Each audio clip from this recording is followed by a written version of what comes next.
Pendant notre dernière soirée homme, on a parlé de l'oisiveté, des choses que nous faisons qui nous font perdre notre temps. Les hommes, si vous étiez là, vous allez vous en souvenir bien. Tout le monde était surpris d'apprendre qu'à une exception près, tous les hommes qui étaient là avaient la même manière de perdre leur temps, et c'était YouTube. Avec une seule exception parmi une vingtaine de personnes qui étaient là. YouTube, on est d'accord, c'est un trou noir. Si vous êtes déjà allé un tout petit peu dessus, vous voyez ce que ça donne. On peut commencer à regarder une chose qui était utile et puis on est amené à quelque chose d'un peu moins utile et puis autre chose qui est encore moins utile et ainsi de suite. Certaines vidéos qu'on y trouve sont pour le divertissement, ce qui n'est pas mauvais. Certaines sont pour apprendre des choses et certaines n'ont aucune utilité visible qu'on peut voir, mais c'est même pas divertissant, c'est juste bizarre. Et on comprend pas pourquoi quelqu'un a pris la peine de filmer ça, d'autant moins de la mettre en ligne après et de commenter.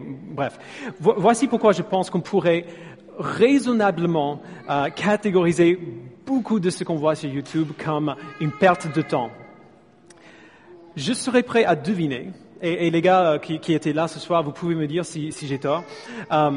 Je serais prêt à deviner que très, très peu de gens font ce qu'ils apprennent à faire dans ces vidéos, même dans les vidéos utiles, en quelque sorte. Je doute fort que qui que ce soit dans cette église ait construit un sabre laser maison. Je pense pas non, il n'y a pas grand monde. Que qui que ce soit ait fabriqué un déguisement gonflable de Superman. Ça existe.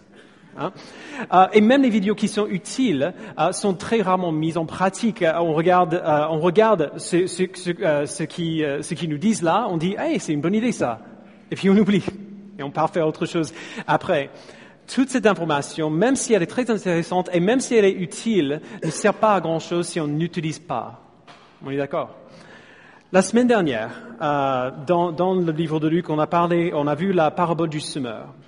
Jésus a décrit pour nous 4 types de terres dans lesquelles une semence a été semée et les manières variées dont la terre, dont ces terrains différents ont aidé ou alors empêché à la plante de grandir et porter du fruit. Et Jésus a dit dans cette parabole que chacune de ces images représente des différents types de personnes et les manières différentes dont ils répondent à l'évangile. Ce que Jésus nous dit dans notre passage d'aujourd'hui, c'est dans la continuité de ce qu'on a vu dimanche dernier. Donc il n'y a pas de pause ou d'arrêt entre les deux. Il continue juste après la parabole du semeur à dire ce qu'il va dire dans notre texte d'aujourd'hui. Et donc je vous invite à reprendre avec moi là où on s'est arrêté la semaine dernière au verset 16.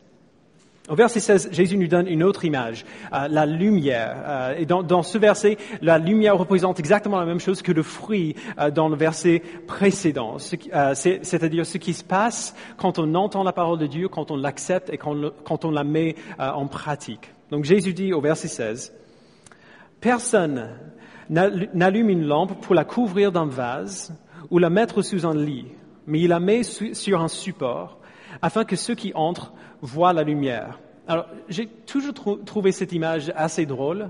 Même quand j'étais petit, je trouvais ça marrant. Quand j'étais gamin, je me cachais sous la couette avec une torche, une lampe torche pour pouvoir lire après que mes parents avaient dit d'éteindre les lumières.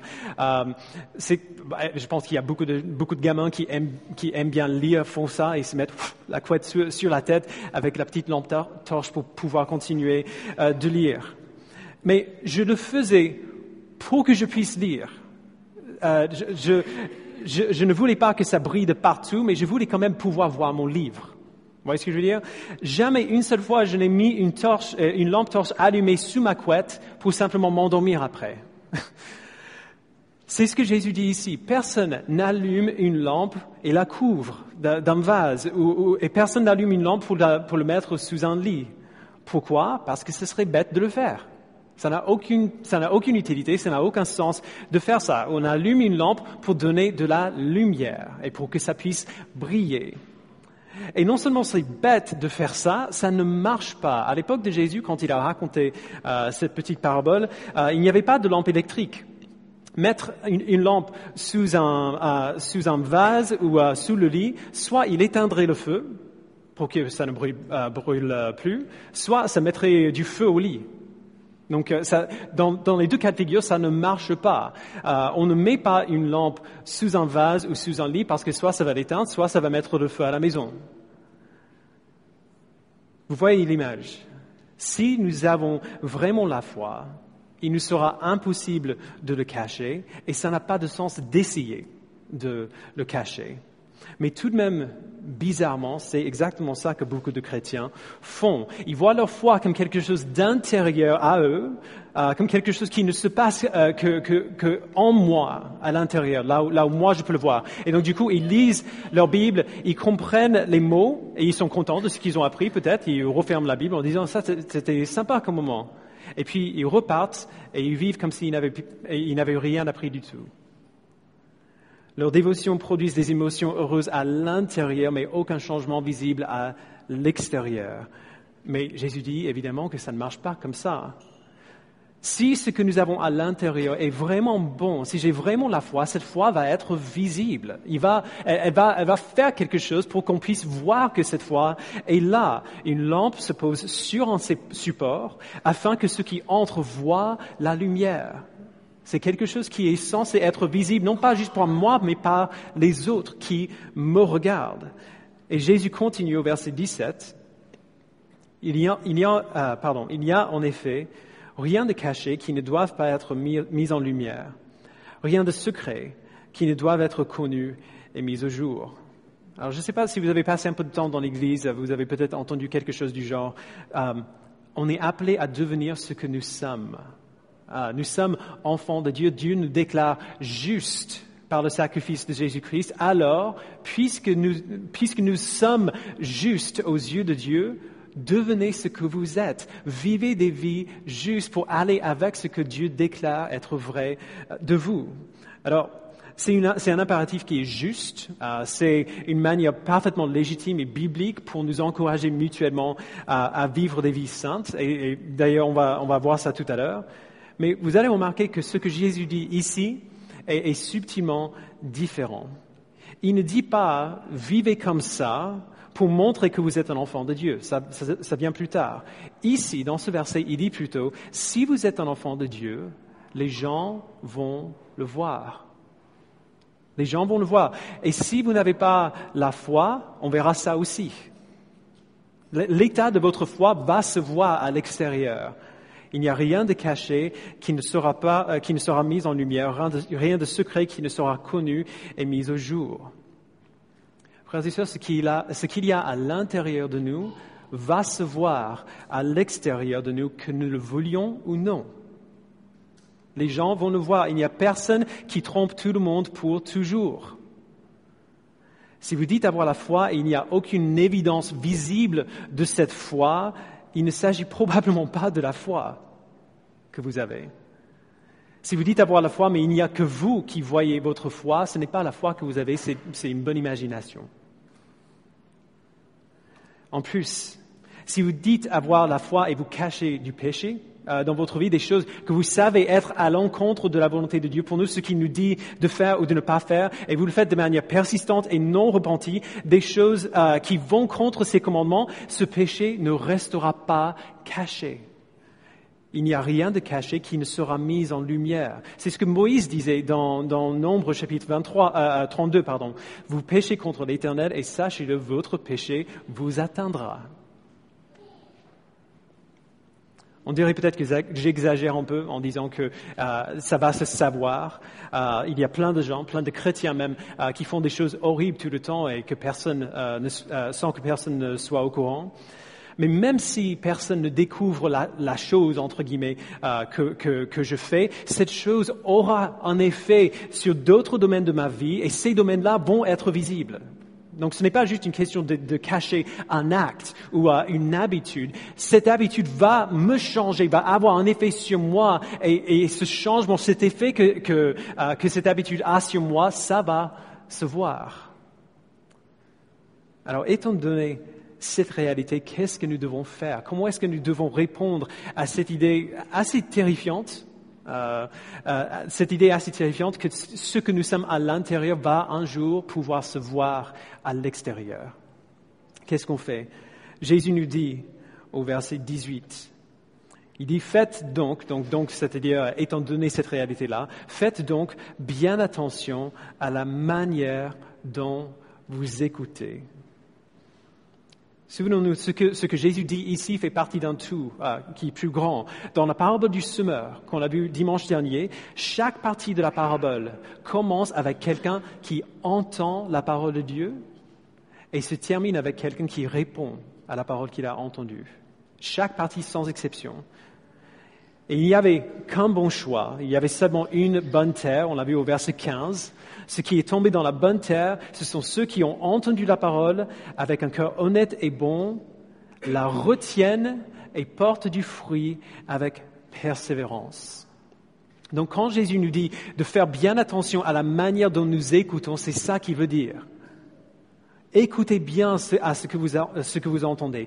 Entendez la parole, retenez cette parole et mettez cette parole en pratique. La manière dont vous écoutez à la parole de Dieu va déterminer comment vous vivez et la manière dont vous vivez va prouver que vous avez bel et bien écouté. Vous voyez comment ça marche? Alors bien sûr, Jésus n'est pas terminé dans le verset 18. Dans ce verset, il termine ce qu'il disait avant, et, tout en partant sur quelque chose de nouveau. Donc lisons encore, verset 18. Faites donc bien attention à la manière dont vous écoutez, car on donnera à celui qui a, mais à celui qui n'a pas, on enlèvera même ce qu'il croit avoir.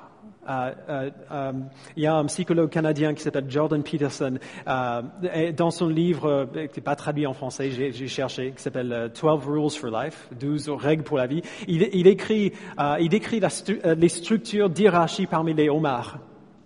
Il commence le livre comme ça. Se battre pour dominer produit un changement physiologique dans les homards qui y participent. Celui qui gagne, il reçoit un pic de sérotonine, ce qui le rend plus confiant et plus fort. Et celui qui perd subit le changement inverse. Et son niveau de sérotonine se baisse dans son cerveau, qui le rend moins apte à gagner dans l'avenir. Et dans son livre, le Dr Peterson, il cite ce verset pour décrire ce concept. Il dit, tu sais que tu es vraiment le Fils de Dieu lorsque tes affirmations s'appliquent même aux crustacés. Et c'est ainsi que beaucoup de gens voient cette affirmation que Jésus dit ici. À celui qui a, on donnera plus encore. À celui qui n'a pas, on enlèvera même ce qu'il a. On le voit comme une simple vérité. Ceux qui gagnent ont tendance à gagner plus parce qu'ils ont plus d'opportunités. Ceux qui perdent ont tendance à perdre plus parce qu'ils ont moins d'occasions pour le faire. Il manque les ressources maintenant pour combattre efficacement. Et c'est certainement vrai si on généralise un peu, mais ce n'est pas ce que Jésus essaie de dire dans ce verset. Ici, il essaie de nous donner le fondement de ce qu'il vient de dire, la raison pour laquelle nous devrions faire attention à la manière dont nous écoutons. Alors, pour comprendre ce qu'il dit, il faut qu'on voit dans le contexte ce que ces personnes ont et n'ont pas. Qu'est-ce qu'il a, celui qui a, et qu'est-ce qu'il n'a pas, celui qui n'a pas. Jésus a dit que la bonne terre, la lumière, sont ceux qui entendent la parole, la retiennent et portent du fruit avec persévérance. Ceux qui entendent la parole, l'acceptent et la vivent. Si tu ne la vis pas, tu ne la comprends pas et tu ne l'as pas acceptée. Alors, ces personnes-là qui seraient catégorisées comme la bonne terre ou comme ceux qui ont cette lumière qui va briller dans toute la maison, c'est ce que ces personnes qui ont ou n'ont pas, ont ou n'ont pas. C'est une compréhension et une acceptation de la parole démontrée par leur vie.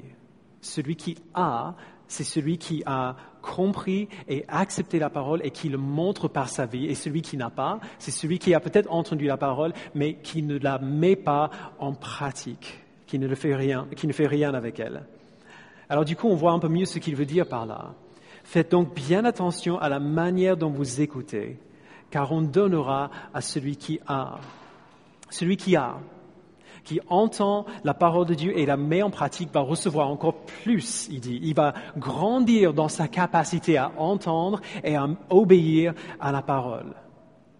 Il va grandir dans sa capacité à entendre, à comprendre et à mettre en pratique ce qu'il voit dans la parole de Dieu. Et il faut absolument comprendre cela, parce que ça change radicalement notre rapport avec l'obéissance.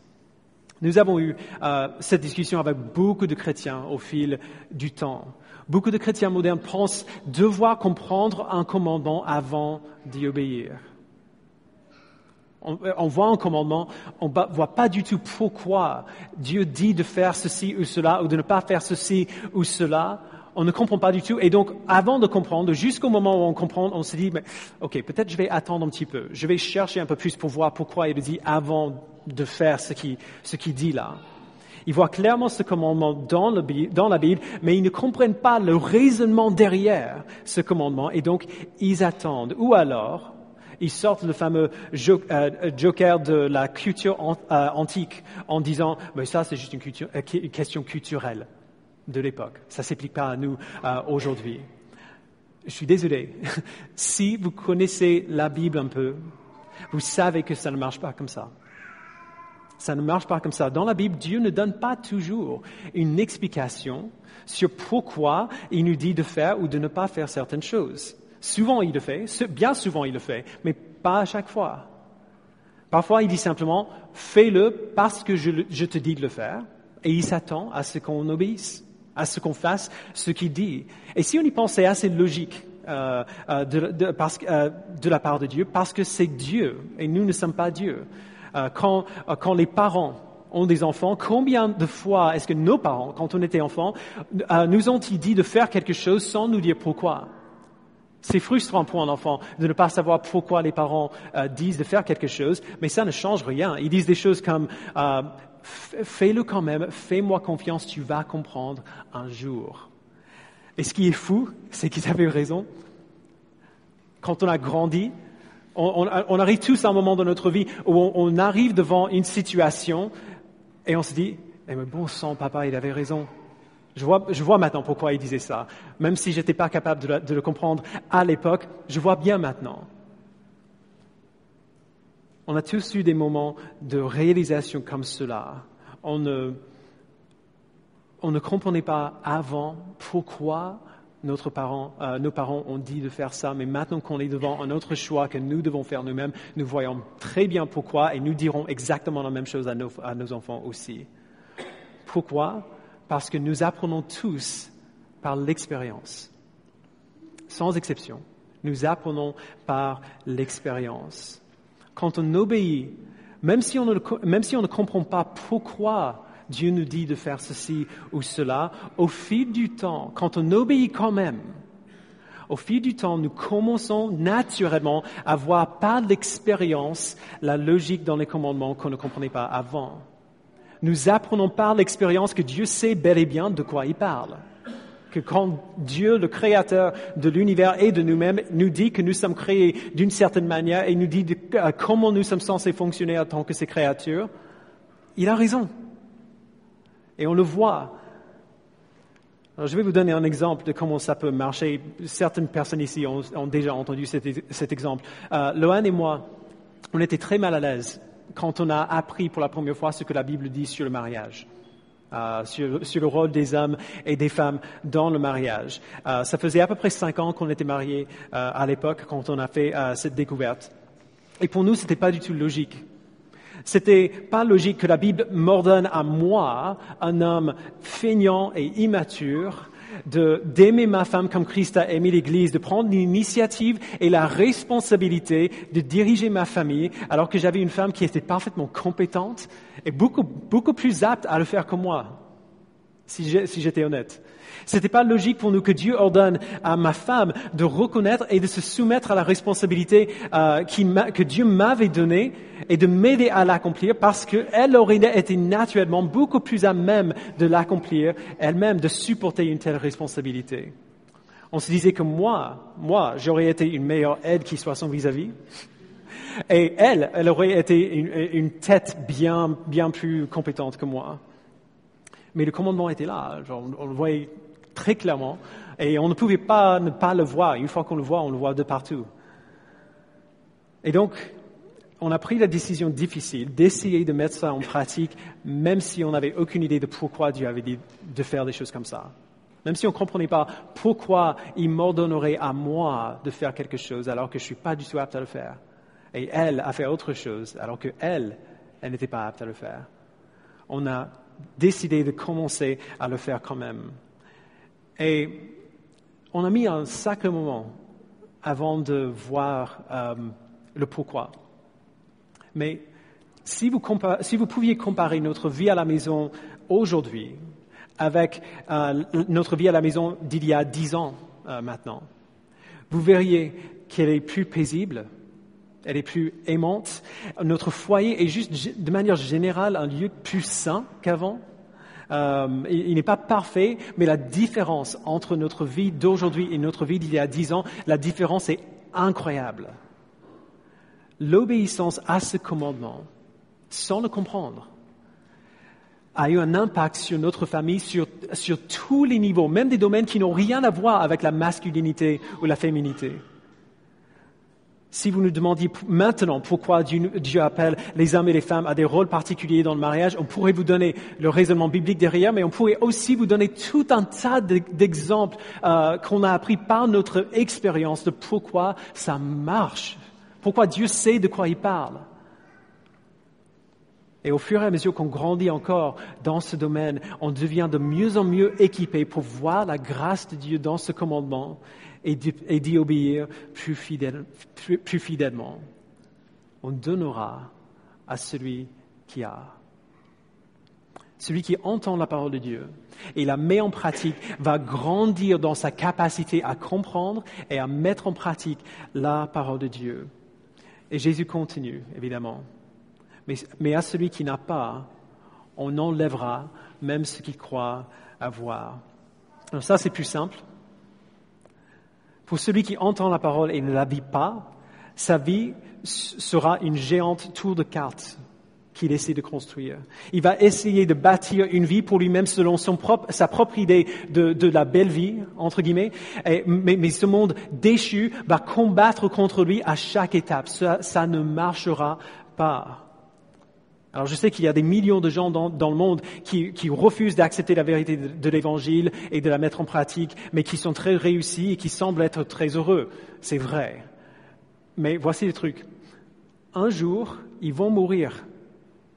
J'ai pas envie de manquer de sensibilité quand je dis ça, mais c'est juste les faits. Un jour, ces personnes vont mourir. Leur réussite ne durera pas. Il y aura un jour où ils se tiendront devant le trône de Dieu et se rendront compte que tout ce qu'ils construisaient n'était pour rien, était futile, était temporaire, était éphémère.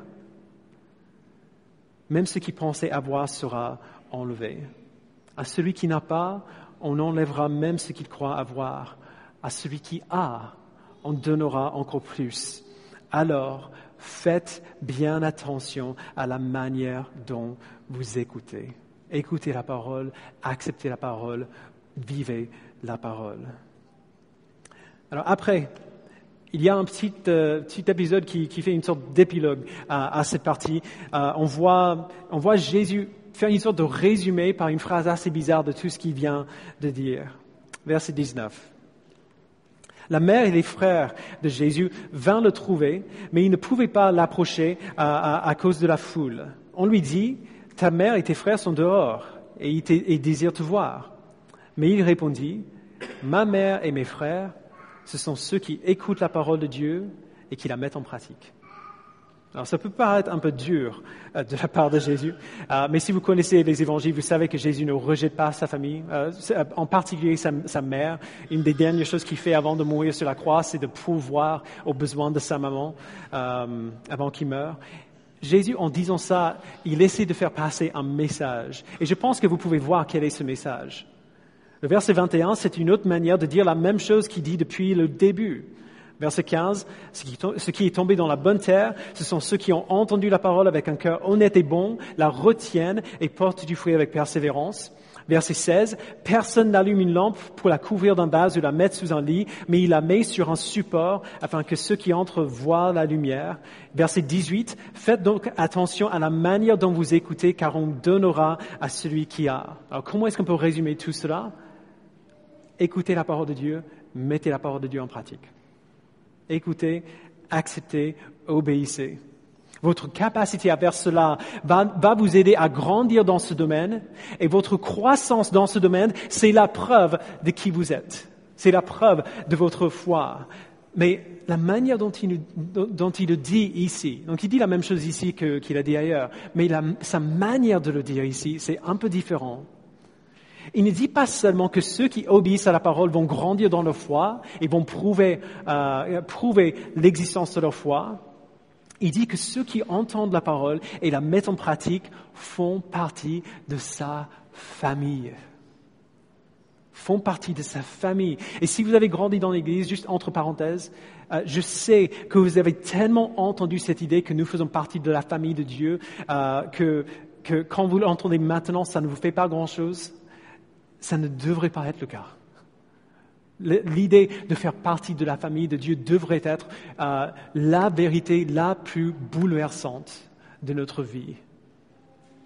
En France, quand on se marie, on donne à cette nouvelle famille un petit livret, le livret de famille. Si vous êtes marié ou si vous allez vous marier bientôt, vous allez recevoir un petit livret en bleu avec un tampon dessus qui montre un peu l'identité de la famille. Les 2 premières pages de mon livret de famille à moi, les 2 premières pages disent que moi, Jason Procopio, donc première page à gauche. Moi, je suis marié à Loan Procopio, la première page à droite.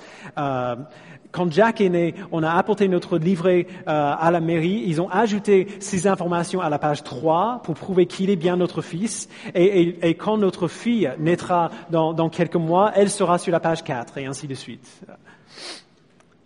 Frères et sœurs, la manière dont nous écoutons la parole et la mettons en pratique sert comme notre livret de famille spirituelle.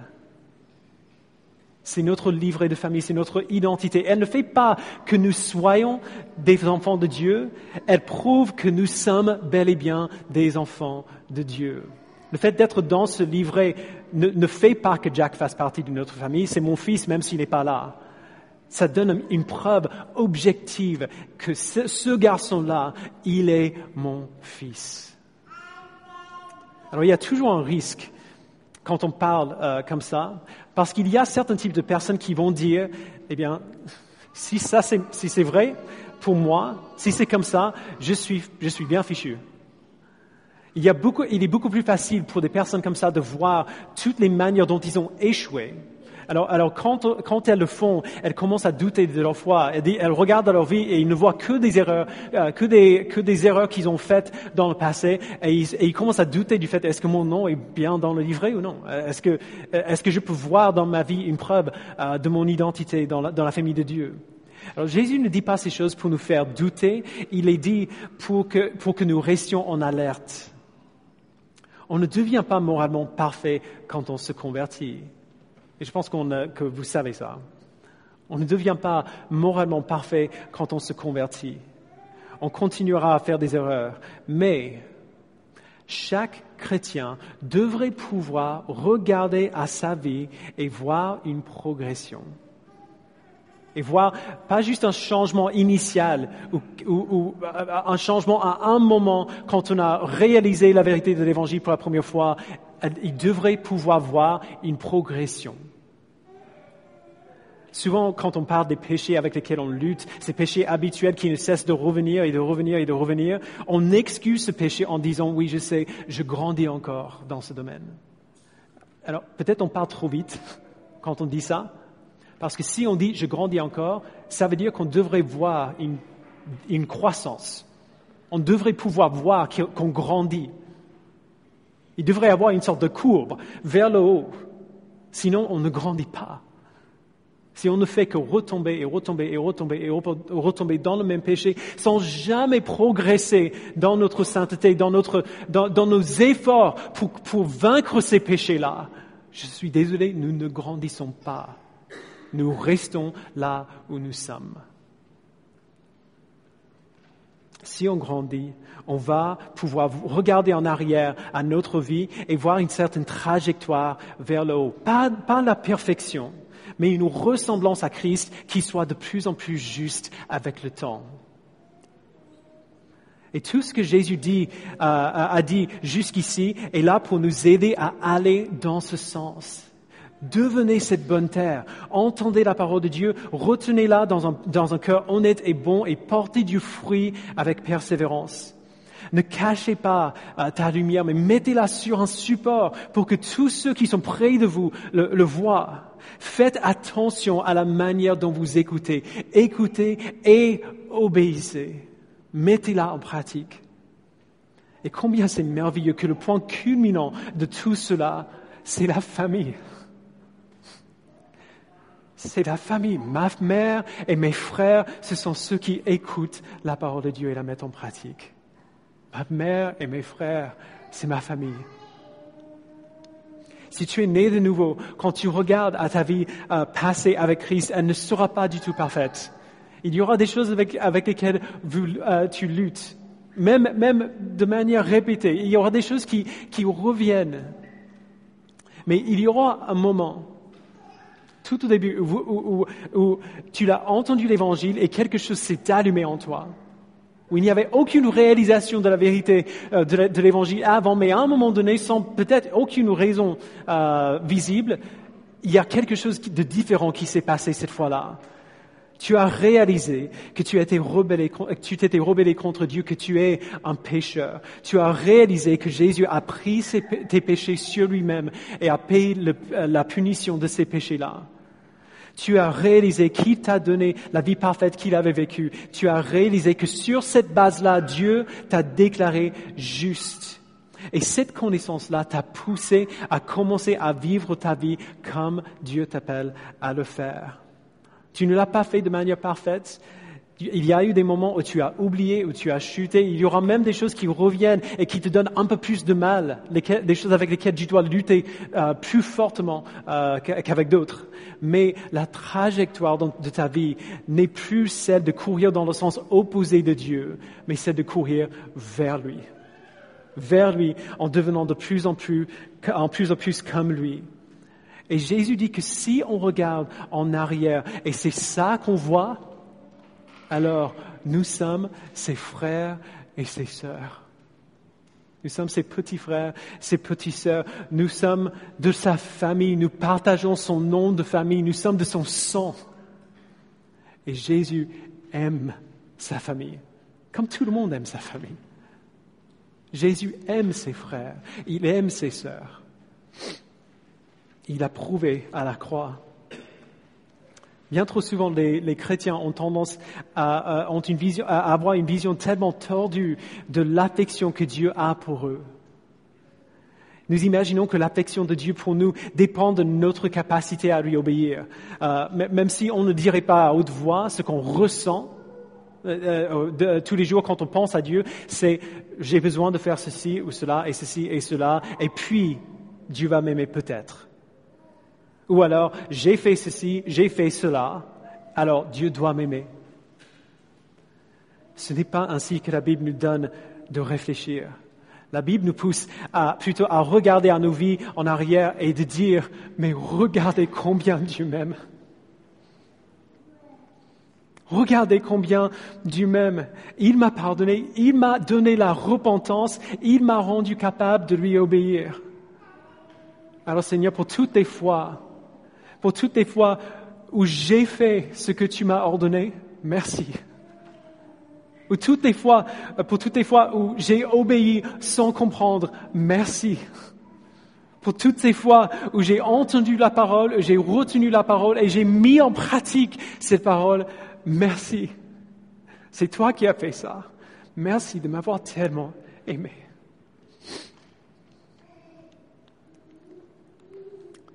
J'espère que ça vous encourage un peu. J'espère que ce texte vous encourage. Et j'espère qu'à travers ces deux textes qu'on a vus dimanche dernier et aujourd'hui, vous partez aujourd'hui prêts à faire deux choses. Premièrement, à voir le don de Dieu dans l'obéissance à la parole que vous entendez. À voir sa grâce dans votre obéissance. C'est ce qu'on a vu. Si tu entends la parole et tu es obéi, ton obéissance prouve la foi que Dieu t'a donnée. Ta lumière sera visible. Tu vas grandir dans ta capacité à comprendre et à obéir. À celui qui a, on donnera encore plus. Et tu auras la preuve définitive et objective de l'amour de Dieu pour toi. Ma mère et mes frères, ce sont ceux qui entendent ma parole et qui la mettent en pratique. Voyez la grâce incroyable de Dieu quand il t'a donné des commandements et quand il t'a donné d'obéir à ces commandements. Et ainsi, à la lumière de ce don, en reconnaissant le don que Dieu t'a donné, en te donnant d'obéir, écoute bien et obéis de toutes tes forces. Écoutez bien, frères et sœurs, et obéissez de toutes vos forces. Ne négligez pas la Bible. Ne négligez pas de grandir dans votre connaissance de la Bible. Ne négligez pas la prière, de répondre à Dieu par rapport à ce que vous avez vu dans sa parole. Continuez d'apprendre plus sur lui. Écoutez à sa parole. Et quand vous écoutez, vivez ce que vous entendez. Obéissez de toutes vos forces avant de comprendre. N'attendez pas de comprendre avant d'obéir. Faites confiance. En obéissant, vous allez grandir dans votre compréhension de la parole, parce que c'est un fait. Vous allez grandir dans votre compréhension de la parole. Et qu'en obéissant, votre désir d'obéir encore plus va grandir tout autant. À celui qui a, on donnera encore plus. Voyez le don d'obéissance à la parole que vous entendez, écoutez bien et obéissez de toutes vos forces. Je vous invite à prier avec moi.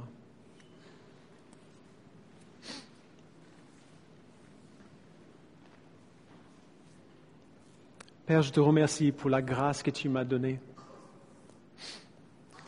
Tu sais que ma tendance naturelle, c'est de regarder à ma vie passée, à ma semaine passée, au temps que j'ai passé même ce matin, et à ne voir que les endroits, que les moments où j'ai échoué, parce qu'il y en a beaucoup. Et il ne faut pas négliger de les voir. Ça, c'est la preuve que j'ai besoin d'un sauveur. Mais merci, Père, de m'avoir rappelé cette semaine en préparant. Merci, Père, de m'avoir rappelé de toutes les fois où tu m'as donné de t'obéir.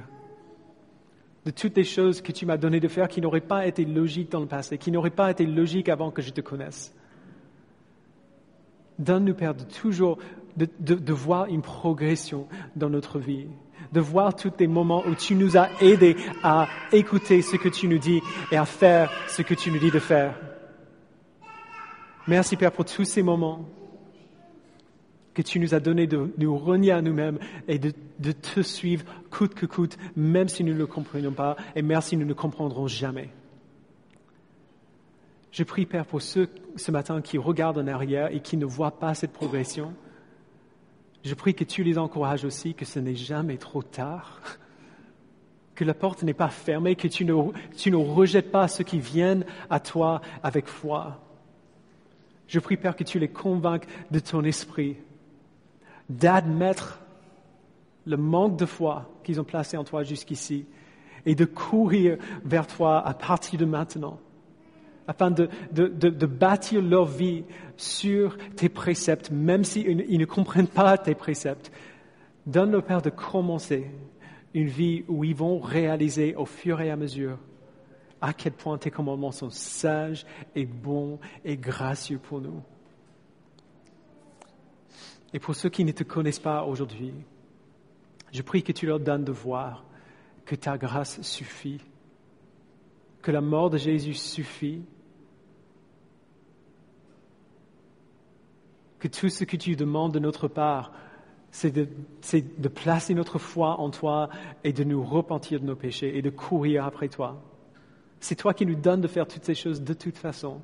Alors aide-les, Père, s'ils ne te connaissent pas, à courir vers toi et à dire « Aide-moi, j'ai besoin d'aide. Pardonne-moi, j'ai besoin du pardon.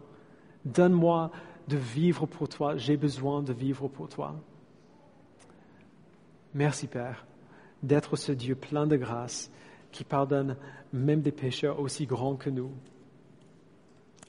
Et merci, Père, de nous avoir rappelé et rassuré que peu importe à quel point nous luttons encore à vivre pour toi aujourd'hui, tu nous donnes de grandir dans ce domaine. Tu nous donnes de voir cette progression.